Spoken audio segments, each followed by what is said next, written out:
आज मैं इस सभागृह में हूं, ये इस सभागृह के बाहर भी बहुत चर्चा का विषय है।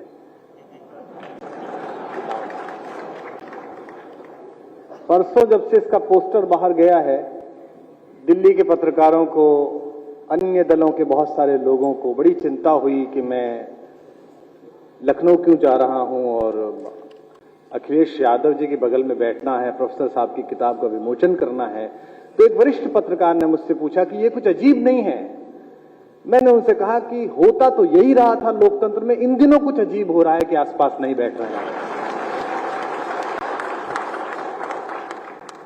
आदरणीय मुलायम सिंह जी मंच पर हैं।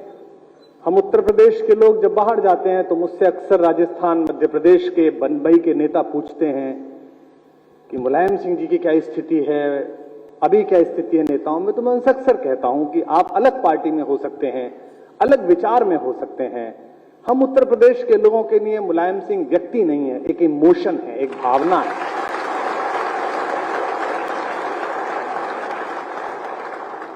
आप उनकी वैचारिकी से सहमत असहमत हो सकते हैं, उन्होंने जो निर्णय लिए उनसे सहमत असहमत हो सकते हैं, लेकिन जैसे आज लोग चर्चा करते हैं, मैं अपने बुजुर्गों के पास जब गांव में बैठता हूं तो चर्चा करते हैं कि नेहरू जी ये कहते थे, अटल जी ये कहते थे, इंदिरा जी ने ये कहा था, हमने लोहिया के साथ काम किया था। आप सब लोग इस हॉल में बैठे हुए जो आज बैठे हैं, जो देख रहे हैं, मैं ये जानता हूं कि आने वाले वर्षों में, आने वाली शताब्दियों में हम और आप इस बात पर जरूर चर्चा करेंगे, हमारी संतति जरूर चर्चा करेंगी कि हम उस समय में राजनीति देख रहे थे जब उत्तर प्रदेश में मुलायम सिंह थे, तो मुलायम सिंह राजनीति कर रहे थे। आज सामने सुनने वालों का जो मजमा है, जो फहरिस्त है, उससे लेकर ऊपर तक ये बात सिद्ध होती है कि लोकतंत्र की सच्ची खुशबू ही ये है कि हम राजनीति के पार भी देखना सीखें। मैंने इस सूची को देखा जिसमें महनीय लोग बैठे हैं, जिसमें मंचों पर मेरे आशीर्वाद दाता और हिंदी की कविता पीठिका के कुलपति आदरणीय उदय प्रताप जी के सानिध्य में बैठने का सौभाग्य मुझे आज मिला। मैंने सूची देखते ही हेमंत जी से कहा एक कमी इसमें दिख रही है, तो उन्होंने कहा क्या? मैंने कहा उत्तर प्रदेश में चुनाव चल रहा है, शायद इसलिए यह कमी पूरी ना हो पाई होगी। क्या ही अच्छा होता कि इसमें भाजपा के भी कोई वरिष्ठ नेता होते, वो भी आते, आज यहां पर मंच पर बैठते और प्रोफेसर साहब को चर्चा करते, उनका आभार व्यक्त करते, उनका अभिनंदन करते। यही तो लोकतंत्र की का सौंदर्य है, यही तो इसकी खुशबू है। हमने राजवंशीय व्यवस्थाओं से चलकर, हमने बार्बरिक एज से चलकर, हमने अलग अलग प्रकार का सफर करके इसको लोकतंत्र को तैयार करा है इस बात के लिए कि हम सदनों के अंदर, सड़क पर खड़े होकर, विधानसभाओं में, लोकसभाओं में, राज्यसभाओं में एक दूसरे से असहमत रहें, लेकिन जब हम एक दूसरे के व्यक्ति के गुणों के विषय में चर्चा करने के लिए इकट्ठे हों तो ऐसे इकट्ठे हों जैसे आज अतुल अंजान भी बैठे हुए हैं, आज मनोज भी बैठे हुए हैं, सब लोग यहां पर बैठे हुए हैं। मेरा तो सचमुच अच्छा है अगर इस मंच पर कोई व्यक्ति इस शीर्षक के साथ सहकार कर सकता है राजनीति के पार, वो अकेला आदमी हूं, क्योंकि मैं सचमुच पार खड़ा हूं। भाई जिन्हें बसा के आया था उन्होंने पार खड़ा कर दिया, और जो दूसरे पार के लोग हैं वो सोच रहे हैं कि इधर आ जाए तो अच्छा है। तो मैं प्रोफेसर साहब को बहुत बधाई देता हूं कि हम और आप ही पार खड़े हुए हैं। लेकिन वानप्रस्थ के बाद प्रोफेसर साहब ये समर आपको अभी इस बात की अनुमति नहीं देता कि आप राजनीति के पार खड़े हों। राजनीति युग धर्म है, उसकी नब्ज पर उंगलियां रखना हर सचेत आदमी का काम है, चाहे वो पत्रकार हो, चाहे वो चित्रकार हो, चाहे कवि हो। आप चूंकि राजनेता हैं, आप पार्टी में हैं, आप राज्यसभा की शोभा है, तो आपका उत्तरदायित्व भी है। थकान आपके लिए अपेक्षित नहीं है। ये कहना, जब मैंने इस किताब को देखा तो मैंने प्रोफेसर साहब का फोन आया मेरे पास कि मेरा मन है कि तुम लखनऊ आओ, तो मैंने कहा ये किसने आपको सलाह दी कि आप 75 वर्ष इसका नाम रख लीजिए, क्योंकि मैं आज तक भ्रम में था कि आप 60 प्लस के हो। ये जिसने भी किया है वो निश्चित रूप से आपके यौवन से चिढ़ता है। तो आप यही मान के चलिए कि आप अभी उतने ही युवा हैं जितने समाजवादी आंदोलन के प्रारंभ से आपकी भूमिका थी। अखिलेश यादव यहां पर हैं, उनके विषय में बड़े सारी टिप्पणियां उनसे सम्मोहित यहां वक्ताओं ने की है, लेकिन मैं उनसे इतना ही कहता हूं कि आप संघर्ष करिए, आप लड़िए। आपकी इस देश को भी जरूरत है, इस प्रदेश को भी जरूरत है।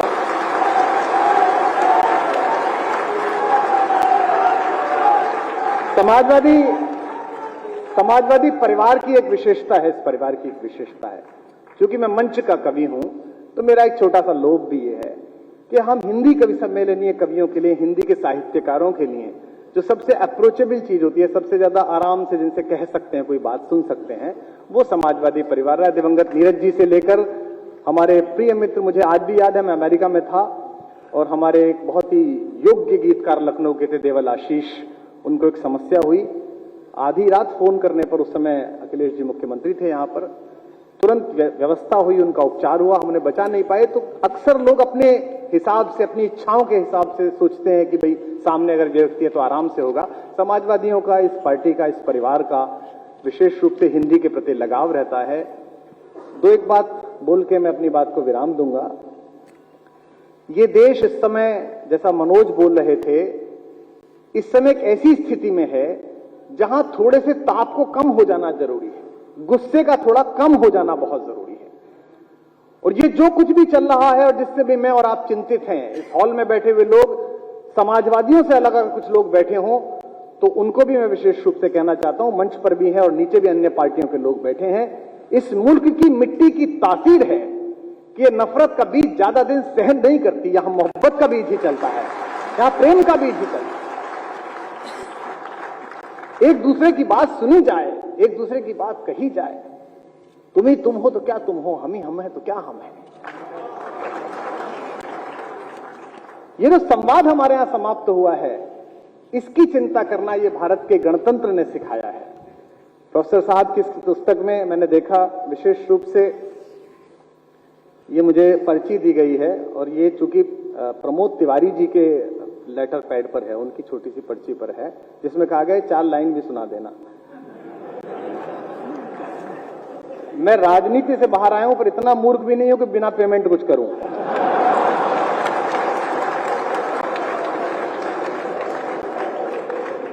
हमारा तो निजी रूप से जन्म ही इस काम के लिए हो गया है। 2010 से 2014 तक इनकी पार्टी के खिलाफ लड़ते रहे, उसके बाद दूसरे आ गए, उनके खिलाफ लड़ते रहे। अब ये ऐसा ना हो जाए ये सत्ता में आ जाए फिर इनके खिलाफ लड़ो, पे ये बात ना हो जाए। तो प्रमोद जी का, तो प्रमोद तिवारी सबसे सुरक्षित इस मंच पे आदमी है। उन्हें पता है कुमार विश्वास कुछ भी बोले उनका कोई नुकसान फायदा नहीं होना है, तो वो परम प्रसन्न है। तो एक संवाद का समस्या इस देश में है कि हम बात नहीं कर रहे हैं। मैं किसी पर टिप्पणी नहीं कर रहा, किसी राजनीतिक दल पर भी टिप्पणी नहीं कर रहा, लेकिन समाजवाद के जो नए लोग हैं और जो यहां बैठे हुए लोग हैं, वो भी इस बात की कोशिश करें कि हो सकता है आप ही अंतिम सत्य ना हो सकता है दूसरे का सत्य भी सुना जाना चाहिए। और यही हमने गणतंत्र में एक बातचीत का रास्ता तैयार करा है। इसको बचाने की जरूरत है, चाहे किसी भी पार्टी के लोग हों। इसीलिए मैंने शुरू में कहा कि यह सभी पार्टियों के लोग हैं, एकाध दल के लोग नहीं दिख रहे हैं। और मैं जानता हूं उनकी शुभकामनाएं भी प्रोफेसर साहब के प्रति बहुत है। वो एक ऐसे व्यक्ति हैं जो अजात शत्रु व्यक्ति हैं। जब अटल जी दिवंगत हुए तो हम यही कहते थे कि भाई अटल जी के विरोधी हो सकते हैं, लेकिन उनका कोई ऐसा विपक्षी नहीं है जो उनके रहने से असहमत हो।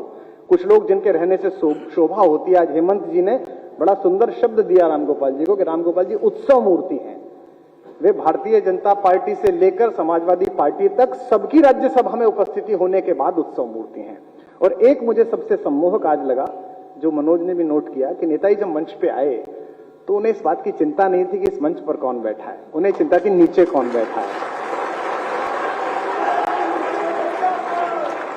और आयु जब बढ़ती है तो बचपन लौटता है। कल भी मैं देख रहा था जब अखिलेश ने संभाल रहे थे, जब उनको कह रहे थे कि आप बैठ के बोल दीजिए, तो उनके अंदर जद्दोजहद थी कि नहीं मैं खड़े होकर सबका सम्मान करूं, सबका हाथ हिला दूं, सबसे संवाद कर दूं। ये जो मोहकता है, ये जो लालित्य है, ये जो प्रेम है, ये जो स्पंदन है, ये तभी आता है जब आपने वर्षों काम किया हो, लोगों के लिए सोचा हो, जनता के लिए सोचा हो। मैं इस हमसे जुड़े रहने के लिए हमारे YouTube चैनल को सब्सक्राइब करें और नई वीडियो की नोटिफिकेशन के लिए बेल आइकॉन को दबाएं।